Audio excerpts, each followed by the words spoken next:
साथ संगत जी, प्यार से कहना जी, धन निरंकार जी। साथ संगत जी, आज फिर एक सवाल सामने आया कि निरंकारी मिशन तो कुछ मानता ही नहीं है, कुछ किसी को समझते ही नहीं, कुछ करते भी नहीं।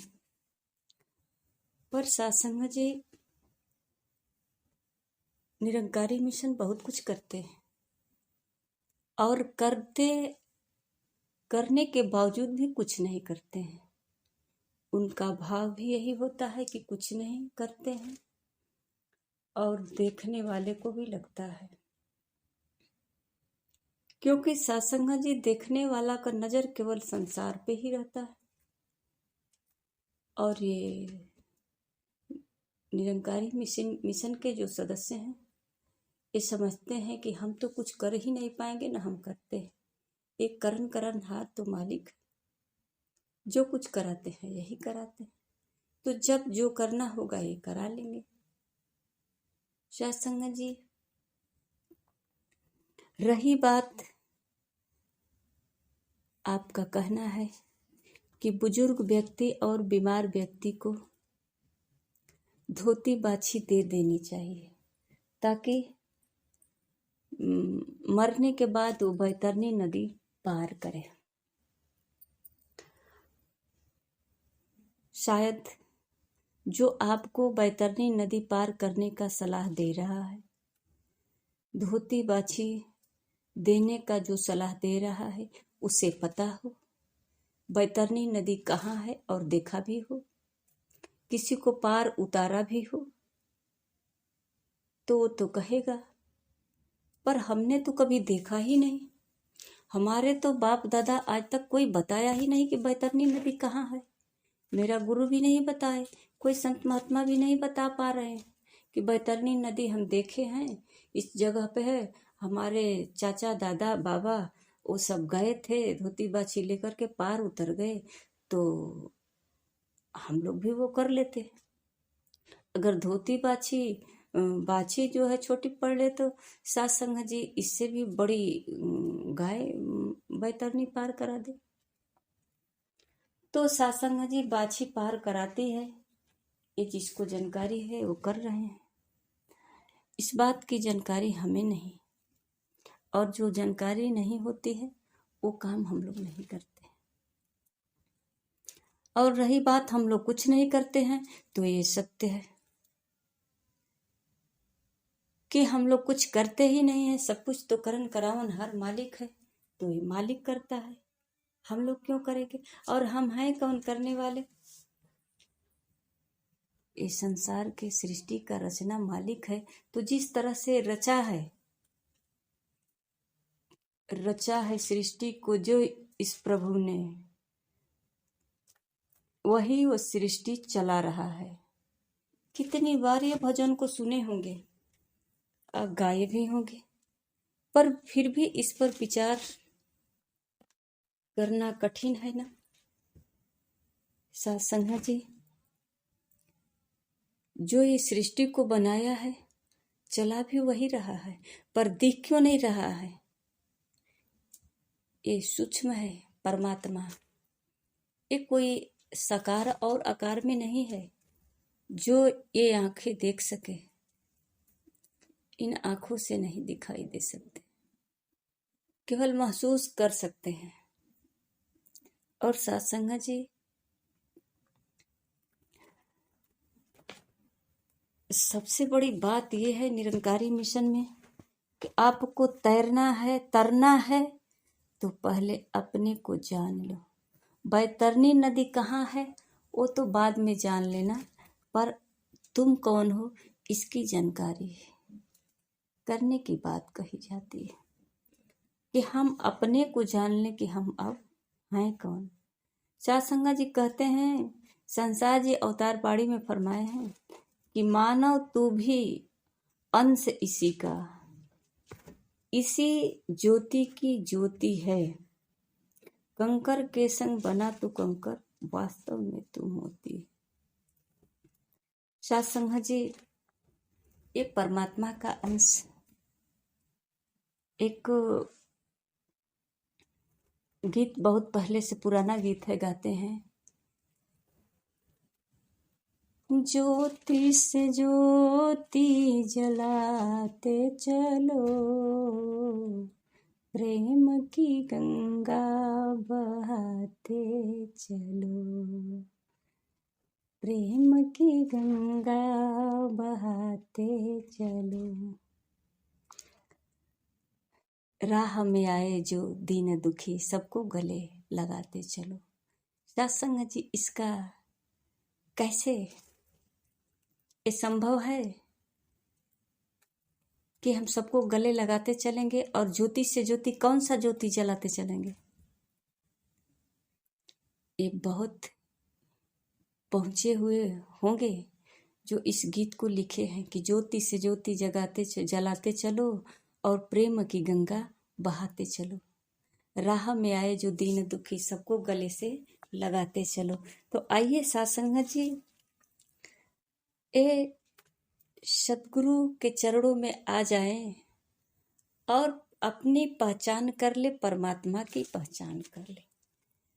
परमात्मा कड़कड़ में है, तो जब कड़कड़ में है तो आपके अंदर भी है, और आपके अंदर कैसे है, सामने वाले के अंदर कैसे है, घट घट में ये किस तरह विराजमान है, रोम रोम में किस तरह विराजमान है।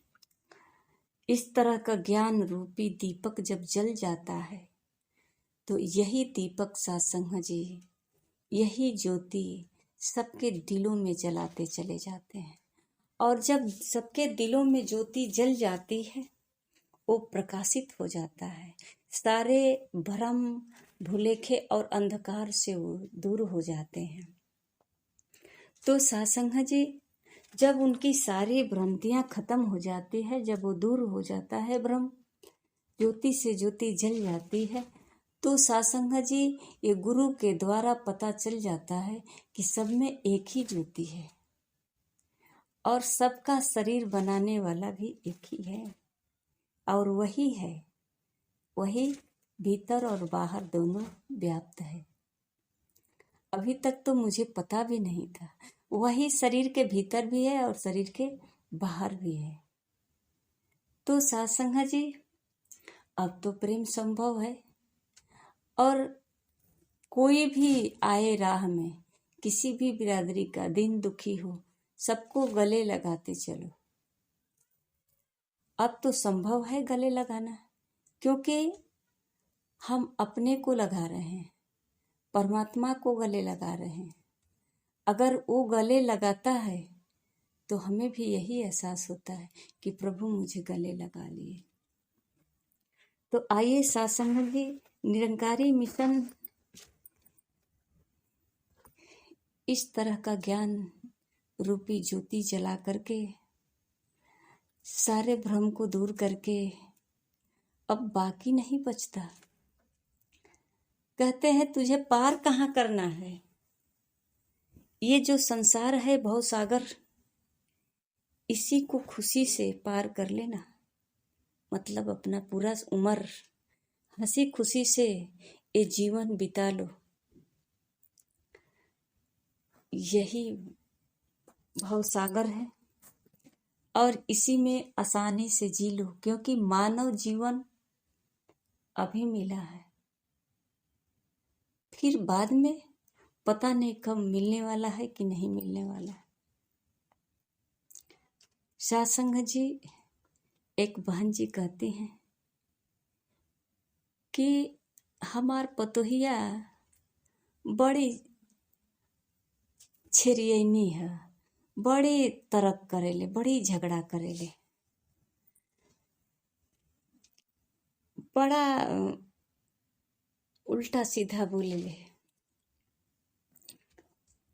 सत्संग जी फिर कहते हैं कि हम यह सोचिला कि अगला जन्म में एक हम कुछ सतैले हो, तड़पैले हो, तब भी तो ये जन्म में हमके कष्ट देती है। सत्संग जी, इस तरह का उनका भाव है कि कहीं पिछले जन्म में हम अपने बहू को दुख तो नहीं दिए हैं, सताए तो नहीं है, ताकि इस जन्म में बेकसूर हमको सता रही है। सत्संग जी, जिसे इस बात का खबर हो जाता है कि सब में परमात्मा एक ही है, सब परमात्मा का अंश है, तो सत्संग जी किसे हम कहते हैं? अब कौन बेसहारा है?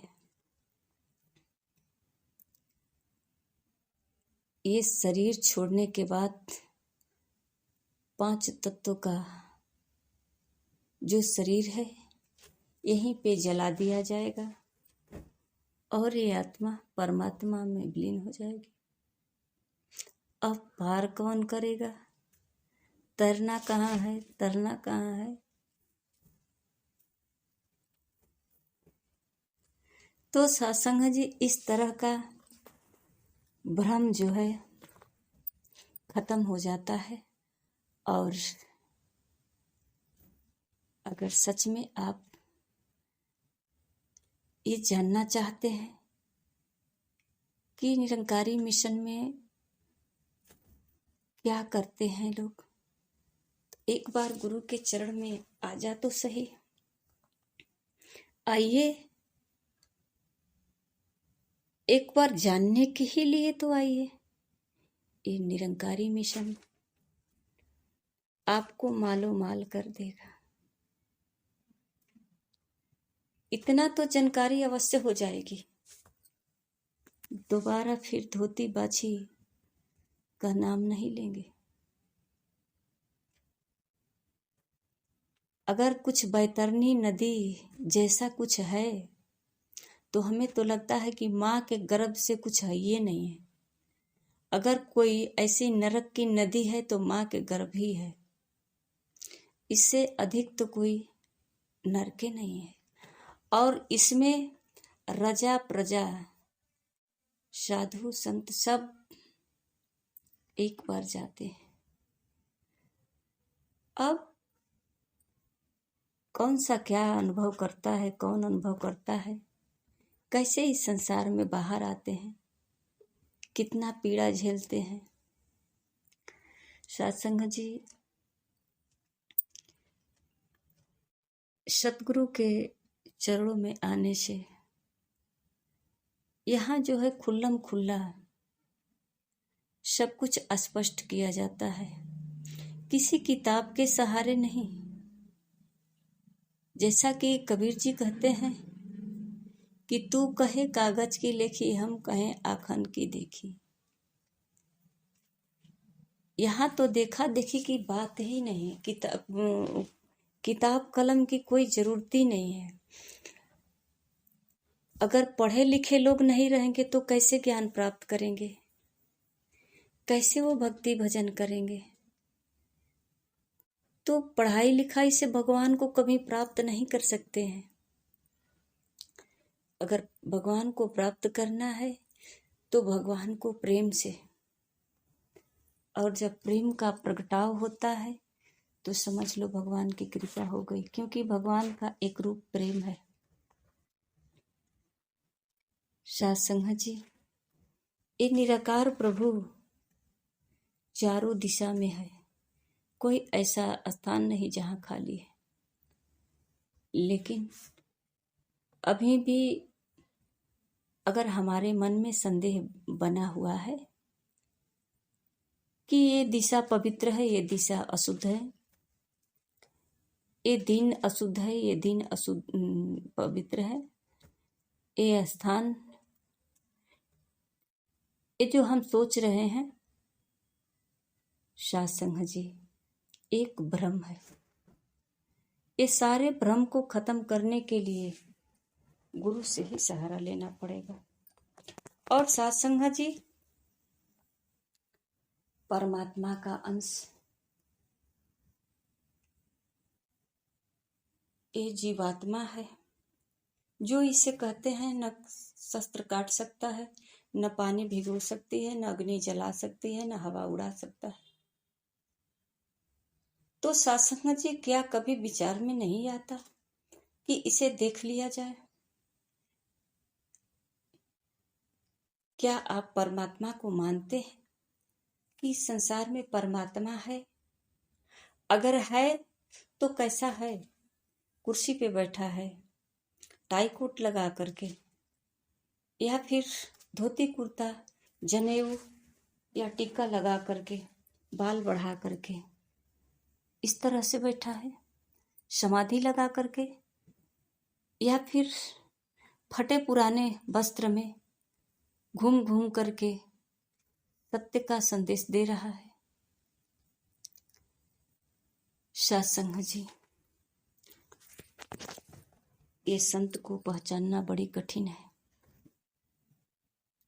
संत इतनी सरल होते हैं कि इनका सहज भाव बहुत कठिन है पहचानना। सत्संग जी, जिस दिन यह ज्ञान प्राप्त हो जाएगा आपको समझ आ जाएगी। संसार जी अपनी बाड़ी में फरमाए हैं, रेमन तेरा इस दुनिया में कोई न संगी साथी है, संग न तेरे कोई जावे, जान अकेली जाती है। अकेले आए हो अकेली जाना है। और आज यहाँ अगर कोई इतना रिश्ता नाता दोस्त मित्र दिख रहे हैं तो सत्संग जी आप तो समझ ही रहे हैं कि जब तक आप किसी के पास जाएंगे तब तक तो वो आपके पास आएगा। जब तक आप उसको लेन देन से व्यवहार चलाते रहेंगे तब तक तो चलता रहेगा। अगर एक बार गरीबी साथ दे दी तो सारी दुनिया साथ छोड़ देते हैं सत्संग जी। और जिस दिन अमीरी साथ दे देती है उस दिन ये सारे जहां आपके साथ हो जाते हैं। तो सत्संग जी, हम गरीब क्यों रहें? अपनी पहचान कर लें कि हम गरीब नहीं हैं। जब हम ये जानकारी कर लेते हैं सत्संग जी तो हमारा मुख गुरु की तरफ हो जाता है। कहते हैं गुरुमुख, गुरुमुख मन से प्यार करता है, बेमुख आंखों देखा प्यार करता है। गुरुमुख जो है अंदर ही अंदर सभी के प्रति भलाई का कामना करता है और दिखावा नहीं करता। जो देना होता है देता है, जैसा कहते हैं प्यार देता है। तो सत्संग जी, प्यार का नाम कुर्बानी होती है, किसी का व्यापार नहीं होता है, लेन देन। तो सत्संग जी, गुरुमुख होने के बाद हमेशा ध्यान गुरु के तरफ होता है, ये मुख गुरु के तरफ होता है और पूरे संसार पीछे हो जाता है। तो सत्संग जी, अगर सच में चाहते हैं कि ये संसार के रहस्य को जाने, अपने जीवन के बारे में जाने, अपना कर्म के बारे में जाने, कर्म निरंकारी मिशन के सब सदस्य करते हैं, पर सत्संग जी ये केवल साधन बनकर करते हैं। कराने वाला तो सतगुरु होता है और इनके ही माध्यम से सतगुरु करा लेता है। अगर एक गिलास पानी भी किसी को पिला देते हैं तो कहते हैं सतगुरु आपको बहुत बहुत धन्यवाद, एक गिलास पानी पिलाने के तो काम आए। तो भाव इस तरह का होता है सत्संग में। और सब कुछ करते हुए भी कुछ नहीं करते हैं, ये सिर्फ सतगुरु की कृपा होती है। जो ऐसा भाव अगर किसी को बन जाए और सत्संग जी करने के बाद भी करता न आए तो ये बहुत बड़ी सौभाग्य की बात है। सत्संग जी, प्यार से कहना। धन्य निरंकार जी।